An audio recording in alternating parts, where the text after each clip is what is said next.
जो एक national footprint है, मैं समझती हूँ, उसका तोड़ फिलहाल किसी क्षेत्रीय पार्टी के पास तो नहीं है, बल्कि भाजपा भी ये जानती है कि कुछ क्षेत्र ऐसे हैं जहां भाजपा के पास कोई वोट नहीं है, जबकि कांग्रेस चाहे जीत ना रही हो, पर भारत के कोने कोने में कांग्रेस के पास वोट जरूर है, चाहे किसी स्थान पर चंद वोट हों। लेकिन इलेक्टोरल पॉलिटिक्स में महिमा जी, चुनाव जीतने का ही महत्व है। आपके पास मान लीजिए 12% वोट किसी एक राज्य में है, लेकिन सीट आपकी एक भी नहीं आ रही, तो उसका क्या लाभ है? समाजवादी, सुनिए ना, समाजवादी पार्टी आपको क्यों बड़ा भाई माने? आपके 2% वोट है, सीट एक भी नहीं आती आपकी, तो आपको क्यों बड़ा माने? आप उनको बड़ा मान लीजिए। उनके उत्तर प्रदेश में ये बात जायज है, लेकिन केरल में जाके तो समाजवादी पार्टी ये नहीं कह पाएगी। समाजवादी पार्टी केरल के लिए कह ही नहीं रही, वो तो अपने राज्य के लिए कह रही है।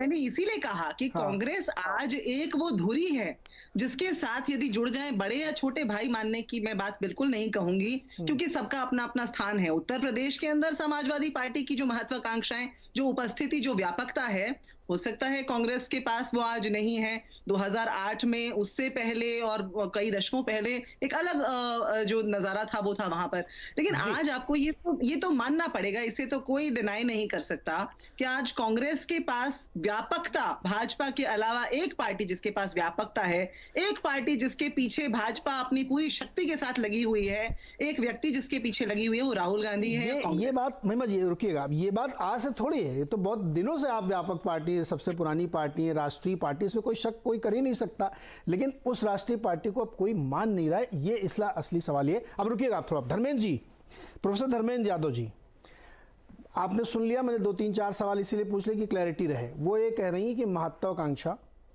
क्षेत्रीय सोच, और आप भी चाहते हैं कि बीजेपी को हराएं, लेकिन आप साथ नहीं आना चाहते हैं, अहम है आपके अंदर।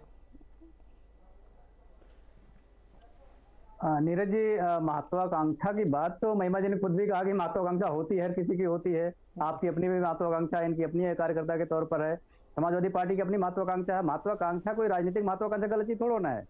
एक राजनीतिक पार्टी राजनीति ना करके वो क्या करता है? देखो, राजनीति, समाजवादी पार्टी राजनीति को सेवा मानती है, इसलिए हमारी राजनीतिक महत्वाकांक्षा भी है, क्योंकि हमारी वो सेवा है, हमारी महत्वाकांक्षा है, उसमें कोई दो राय नहीं। तो इस तरह से कहना कि भाई हमारी राजनीतिक महत्वाकांक्षा नहीं है, तो वो तो मुझे कहीं से जस्टिफाइड नहीं लगता है।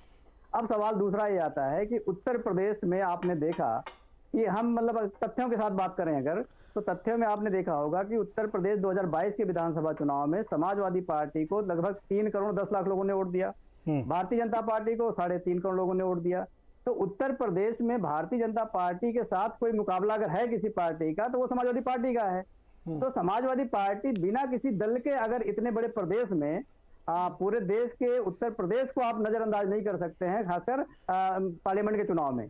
तो उसमें जब हमारी उपस्थिति मजबूत है और हम पूरी तरह से सक्षम है भारतीय जनता पार्टी को रोकने के लिए, तो उसमें तो मुझे लगता है कि जो बाकी दल हैं, बाकी दल को हमें समर्थन करना चाहिए, हमें और मजबूत करने का काम करना चाहिए। तो उसमें बड़ा छोटा तो कोई बात ही नहीं है।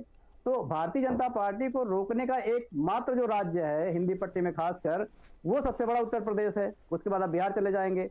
तो इस तरह से समाजवादी पार्टी के बिना आने वाले 2024 में भारतीय जनता पार्टी को रोकना भी आसान नहीं है और केंद्र में सरकार बनाना भी आसान नहीं है।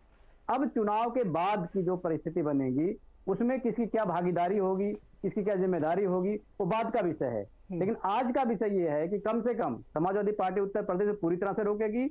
आसपास के जो प्रदेश है, धर्मेंद्र जी एक मिनट, धर्मेंद्र जी रुकिए ना, आप सवाल को बहुत आगे लेके चले गए, पहले तो बेसिक पे लौटिए ना। क्या महिमा जी की पार्टी ने आपको रोका है क्या कि चुनाव मत लड़िएगा आप? इस सीट शेयरिंग पे उन्होंने कुछ डिस्कस किया, इसलिए आप यात्रा में भी नहीं जानते? देखिए, यात्रा तो मैं इसलिए सवाल लेके आ रहा हूँ, कांग्रेस कहती है ये एक ऐसी यात्रा है जिसका चुनाव से लेना देना नहीं है, एक इंटेंट दिखाना चाहिए आप लोगों को, लेकिन आप लोगों ने पहले ही कन्नी काट ली। तो क्या आपका ऐसे क्या जेस्चर लगे राहुल जी के, जिसकी वजह से आप उनके साथ खड़े भी नहीं होना चाहते?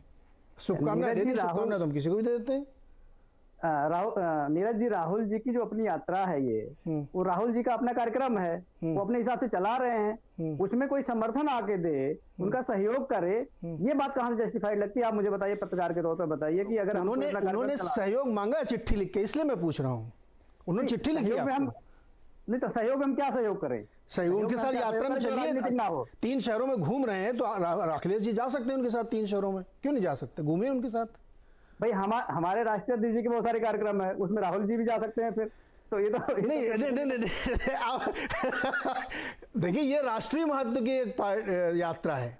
मैं नहीं करूँगा आप गैर महत्व के काम कर रहे हैं, इसको अदरवाइज मत लीजिएगा, लेकिन एक बड़ा कॉज लेके उस राष्ट्रीय महत्व में आप जुड़ना नहीं चाहते। आप कह रहे हमारे अपने जो एंगेजमेंट है मैं उस पर जाऊंगा। काज बड़ा है, मैं अपने आप से मान लूं कि काज बड़ा है, मैं अपने आप से मान लूं कि हमारी यात्रा बड़ी है, छोटी यात्रा है क्या मान लूं इनकी? कि मैं अपने आप से कह दूं मैं सब कुछ बड़ा कर रहा हूं, तो वो ऐसा तो नहीं माना जाएगा ना। जिस Yes. प्रदेश में यात्रा इनकी प्रवेश कर रही है उत्तर प्रदेश में, हाँ। इनका राजनीतिक प्रभुत्व कितना है मुझे बताइए। आप खुद इस बात को मान रहे हैं, प्रवक्ता इस बात को मान रही है कि उत्तर प्रदेश में हम नहीं है। सर अभी क्या डिस्कस हुआ है क्या प्रभुत्व को लेकर के कि मैं बड़ा है तू बड़ा, या सीट शेयरिंग पे कोई डिस्कशन हुआ है क्या? ये सवाल यहाँ पे आप क्यों उठा रहे हैं? या तो आपकी हाइंडसाइड में कुछ बात हुई है, अदरवाइज ये सवाल ही नहीं उठता कि मैं 2% वो 10% या 5%। मैं वही कह रहा हूं कि अभी चुनाव का बहुत लंबा समय है, अभी से कौन किसके साथ रहेगा कौन किसके साथ नहीं रहेगा आज मैं आपके चैनल पे बोलूं उसका कोई महत्व तो नहीं है। आज महत्व इस बात का है कि इनकी एक यात्रा चल रही है, उसके लिए हमारे माननीय राष्ट्रीय अध्यक्ष जी ने शुभकामनाएं प्रेषित की है और उन्होंने हमें निमंत्रण दिया था तो हमने उनको शुभकामनाएं प्रेषित कर दी है। तो इसके अलावा हम उनके लिए और क्या कर सकते हैं? अगर आप ये जानना चाहते हैं तो आप मुझे बताइए कि आप क्या जानना चाहते हैं। महिमा जी आप उनसे क्या चाहती थी? सिर्फ शुभकामनाएं चाहती थी, उन्होंने दे दिया।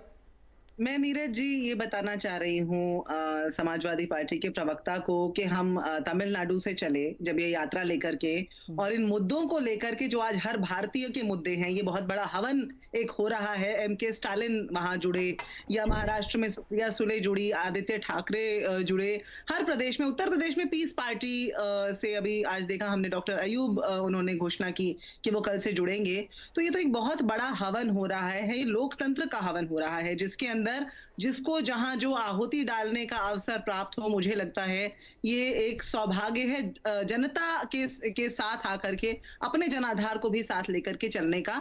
आप निमंत्रण दें अपने कार्यक्रमों का, हम जरूर आएंगे। हमने निमंत्रण दिया आपको, अब वो समाजवादी पार्टी के भाई पूछ रहे हैं कि वो क्यों नहीं आते हमारे कार्यक्रम में, वो भी आ जाएं। मैं कहती हूँ आप निमंत्रण दें, हम जरूर आएंगे, क्यों नहीं आएंगे। और हम लोगों ने तो इतिहास में चुनाव भी लड़े हैं साथ मिलकर के, और आगे भी जरूर लड़ेंगे क्योंकि आपके और हमारे मुद्दे एक हैं। अरे वो आप भी वो चुनाव का अनुभव बहुत खट्टा रहा, इसलिए शायद नाराज हैं। क्यों धर्मेंद्र जी, वो चुनाव का अनुभव अच्छा नहीं रहा क्या? यात्रा में वो हमारे साथ मिलकर आज अगर इन मुद्दों को उठाएं, वो कह रहे हैं, वो भी यात्रा निकाल रहे हैं, हम भी आकर उनके साथ उठाएंगे, क्योंकि मुद्दे ये मेरे या समाजवादी पार्टी के, कांग्रेस या समाजवादी के नहीं हैं। ये भारत के हर नागरिक के मुद्दे हैं जिन्हें जितने बुलंदी मिले आवाज की उतनी कम है। जी महिमा जी, धर्मेंद्र जी जवाब दीजिए सर।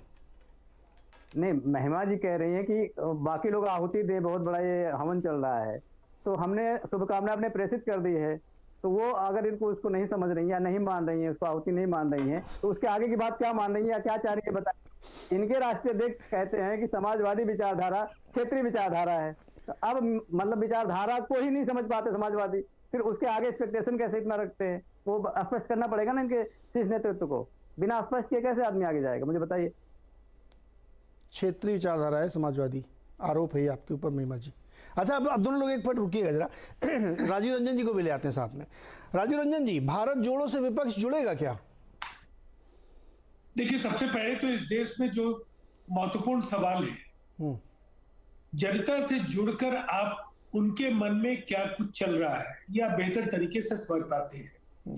और आप अगर देखें तो पिछले कई दशकों में अनेक ऐसी यात्राएं हैं जिन्होंने उस राज्य, कई बार देश का राजनीतिक परिदृश्य बदला, पार्टियों की सेहत सुधरी, और कई बार जो यात्राएं करने वाले लोग